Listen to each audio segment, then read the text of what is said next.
Y'all forgive me. We had people keep calling, interrupting to cut the class in half. We're gonna pick back up where we left off at. Just give me a second to let the people come back in, and we're gonna pick right back up where we left off. As I was saying, some of you brothers, your wives they want something to be proud of too. All right, so give me a second. We're gonna start up. Let people get a chance to come back in.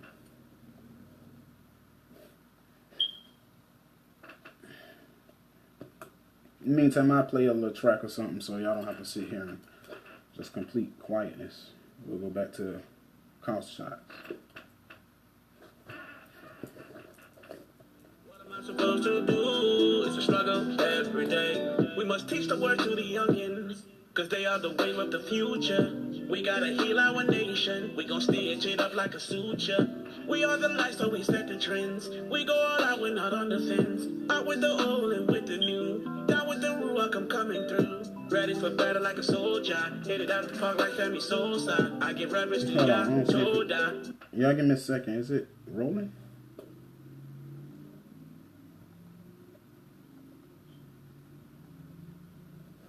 Shalom, shalom, shalom. Are we going to roll? Shalom, shalom, shalom. Are we going to roll? Excuse me. Excuse me. All right, Salaki, y'all forgive me. All right, so let's go ahead and pick back up. I don't want to wait too much longer. Y'all sorry for the interruption. People calling the phone back to back and it cut the class off. But we're gonna pick up exactly where we left off at. If I can remember correctly, my last statement was that when these sisters make a point, they got points. They got points. I'm not one of the people that when I teach, the woman is always wrong and the man is always right. No, that's not how it goes. And the fact of the matter is, to you brothers, your wives are watching. And they want something to be proud of too. They want to see you supposed to be in this truth, you supposed to be leading, then what the hell are you doing? Do it with diligence. Do it precise. Don't sometime it.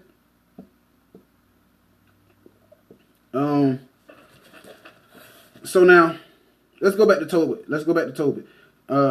Because like I want to make this point again. Some of you men, you have ride or die women that will ride with you to the end. She will love you. She will give you all the help. She can give you all the help that you need, all the support. You can get everything you need in one if you do right. But you can't get that from her. Why? Because you drain her. You drain her with childlike behavior, bad discretion, bad decision making, little childish things. And I'm going to get into that a little more depth. But let's go. And then when she checks you about it, you get mad. So now let's go back to Tobit to get the example. Because once again, we're going to deal with this thing where the brothers misconstrue me saying the woman shouldn't be going back and forth. That's not talking about when you're wrong. Especially if you want to accept the fact that you're wrong. Or, as I once said on the Sabbath, if you're a person that keep acknowledging you wrong but keep doing the same thing, you continually let the devil just use you. Because the devil ain't going to just use the woman. She's the weaker vessel. As a fact, let me get that. Well, yeah, let me get that real quick. Just to clear that point. But the devil will use you too. And if he is able to use you, guess what? He'll use you worse than he'll use her. Because you're supposed to be the head. Let's go to, what was I coming for again? My mind just left me. The weaker vessel. 2 Peter 3. Let me get that. 2 Peter chapter 3 and verse, 1 Peter, what the hell am I talking? 1 Peter 3 and 7. Likewise, ye husbands, dwell with them according to knowledge, giving honor unto the wife. Some of you overlook that. The scriptures say give honor to the wife too. The scriptures say give honor to the wife too. Let's read. Likewise, ye husbands, dwell with them according to knowledge, giving honor to the wife, as unto the weaker vessel. She is the weaker vessel. She's more accessible. She's easier for the Satan to use. Satan will rather go through her because it's easier to get her, but he can use you too. He can use you too, and when he uses you, it's actually worse than when he used her. Salaki. It's not worse than when he used her. The destruction happens faster when he uses you than with her. That's what I meant to say. Salaki. All right. So now let's go to Tobit. Let's go back to Tobit. We're still dealing with these brothers. Because the back and forth, she can't tell me that. And you doing wrong, when she corrects you, it's a problem. You mad or whatever the case may be. Okay. She can't check you. She can't correct you. That's a proud spirit. That's also a spirit of control. That's also a spirit of abuse. That spirit sends out, I'm never wrong. I'm always right, and you're always wrong. That's what that message spins. All right, let's go to Tobit, and let's pick it back up at verse 11. And my wife Anna did take women's work to do. And when she had sent home, and when she had sent them home to the owners, they paid her wages and gave her also besides a kid. Now, a kid is a baby goat. And it says, and when it was in my house and began to cry, I said unto her, from whence come this kid? Is it not stolen? Render it to the owners, for it is not lawful to eat anything that is stolen. So here it is. Tobit is coming down on his wife about this kid, this baby goat that was given to her in wages, because he didn't know where it came from, because he, obviously he went blind, and when she picked up women's work, the people that paid her, they also gave her a baby goat along with her wages. So he goes off on his wife. It's not. Now notice what he said. It's not lawful to eat anything that is stolen. Give it back to the owners. So let's put it like this, for this sake right now. He coming from a good place. He mean good. He trying to keep the law, but he tripping. Straight up, he tripping. That's some of y'all brothers today. Y'all may do things you mean good, but you tripping. You tripping. Some of y'all, you mean good, but you tripping. So when you tripping, your wife looking at you like, and we hearing this like, man, tighten up, bro. What you got? Tighten up. You mean well, but you tripping. And when your wife want to check you about it, then it's an issue. Here's another thing with you brothers. I'm like, some of y'all need to tighten up. You playing, man. So your wife, she see you, she know you tripping because you doing stuff like this. You'll do something. Now you knew that something that you finna do was gonna set it off. It was gonna set something off. You knew it, but you do it anyways. And then when the thing falls off, then you act like you don't know what the issue is, or you beat her mad, or beat the other person mad. Here you go playing cat and mouse games again. What I mean by that, that's that lion syndrome again. Sirach 4:30. Some of you know that some of the stuff that you do gonna set your wife off. You know it, and you do it anyways, and then act like, what I do? Or what's the problem? Or she tripping. Alright. That's that cat and mouse stuff. Sirach chapter 4 verse 30. Sirach chapter 4 verse 30. Be not as a lion in thy house. Be not as a lion in the house, nor frantic among thy servants. So the scripture says, be not as a lion in your house. The reason I want that scripture because a lion is a what? A big cat. What do cats do? They manipulate, they play, and they tease their prey before they devour it. Same thing some of you brothers do. You know certain things that you're going to do going to set your woman off, and you do it anyways, and then you act surprised when it happens. Or you do it, and when she go off, now you beat her mad, and then it's a big commotion. But you playing cat and mouse games. You being a big cat. You're playing with her. You know what you're doing. You're teasing the food. You're teasing the prey. You're manipulating it into it. And then when it sets off, you devour the situation. Or you get the sister devoured. I get emails in the inbox from a lot of brothers a lot of times, and y'all be writing me about stuff. And then You want me to get on the woman, and then I'm reading, I'm like, damn, you the one that's tripping. Or when I finally hear her side of the story, I'm like, damn, brother, why you ain't mention this? Why you ain't mention that? That's why most time when I do classes, I never do a class based off of any situation. Most time when I do classes, I never base it off of one particular relationship or one situation. That's why. Because some situations you only hear one side of the story. Some situations you hear two sides of the story. Some situations it just ain't worth entertaining. But what I mean is, I don't deal with every situation in those manners. Because of that right there. So now let's go to let's read on. Let's go back to Tobit. Let's go back to Tobit chapter 2. And let's pick up at verse 12. And when she had sent them home to the owners, they paid her wages and gave her also besides a kid. And when it was in my house, it began to cry. And I said unto her, from whence is this kid? Is it not stolen? Render it to his owners, for it is not lawful to eat anything that is stolen. But she replied upon me. It was given for a gift than the wages. All right. When it says that she replied upon me, you know what that means? That means she came back at him. So when he said what he said to her, she snapped back and said something back to him. Responding, right? And then watch this. It says, but she replied upon me. When it says replied upon me, that lets you know that she raised her voice. She spoke back to him. All right. And then it says, it was given for a gift more than the wages. Howbeit, I did not believe her. So though she told him, he did not believe her. So now what happens? He says, howbeit, I did not believe her, but bade her render it back to the owners.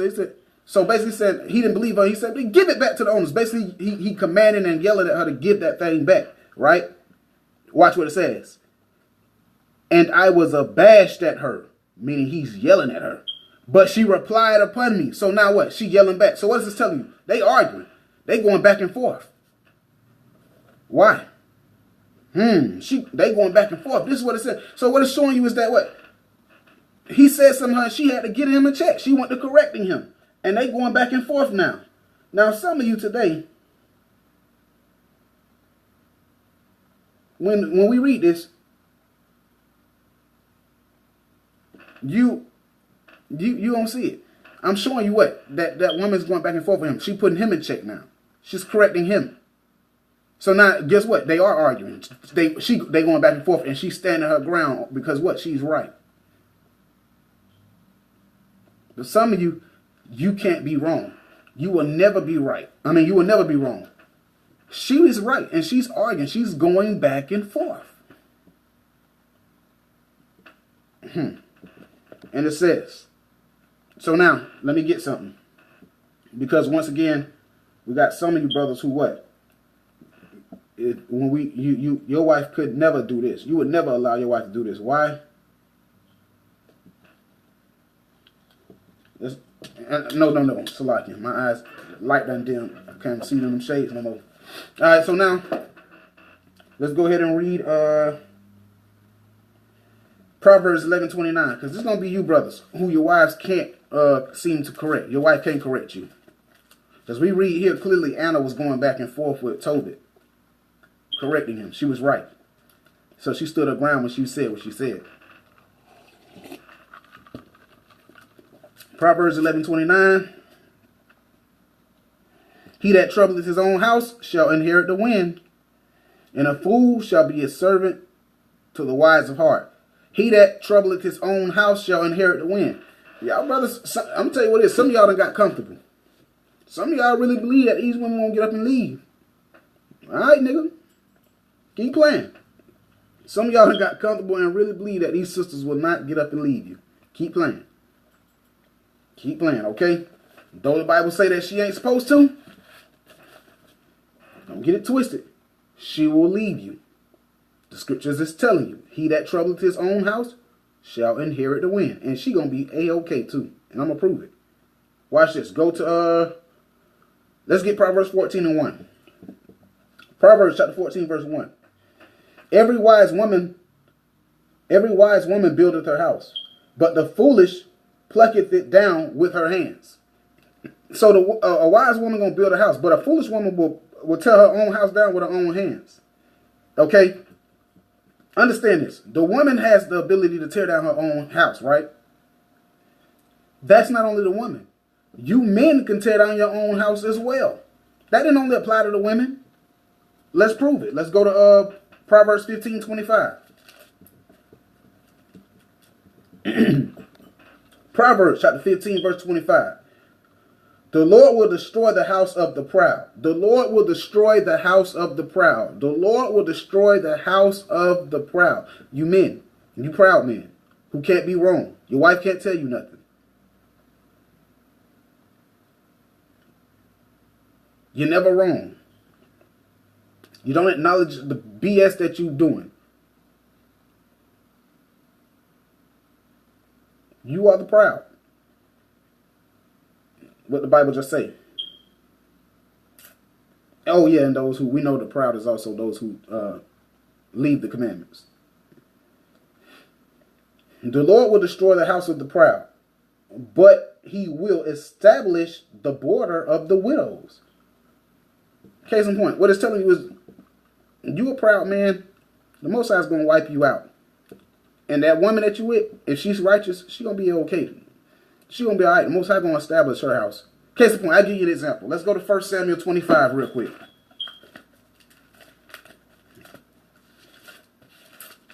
1 Samuel 25, verse 3.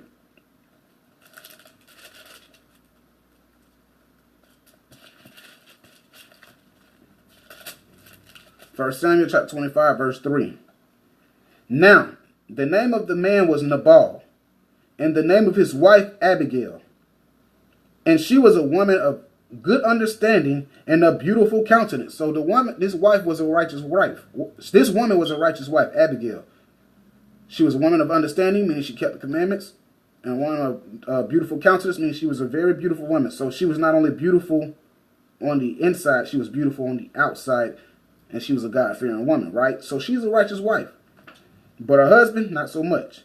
But the man was churlish and evil in all his doings. Salakia. But the man was evil.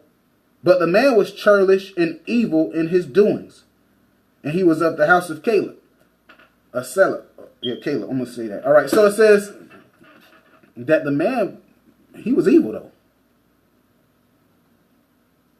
He was evil in his doings. He was churlish. He was proud. You know what? His wife couldn't tell him nothing. If she did, he would argue with her. She know it. As a fact, when she spoke to David, and remember what she said? She said, I know he got the bile on him. I mean, she know this nigga's the devil. But she was a righteous woman. And I'm going to show you how the Most High took care of her after he put him to death. The Most High said he would destroy the house of the proud and establish the border of the widow, right? Watch this. Remember what I said? Watch this. 25, we just read 25 and 3. Now let's jump to 25 and start at verse 36.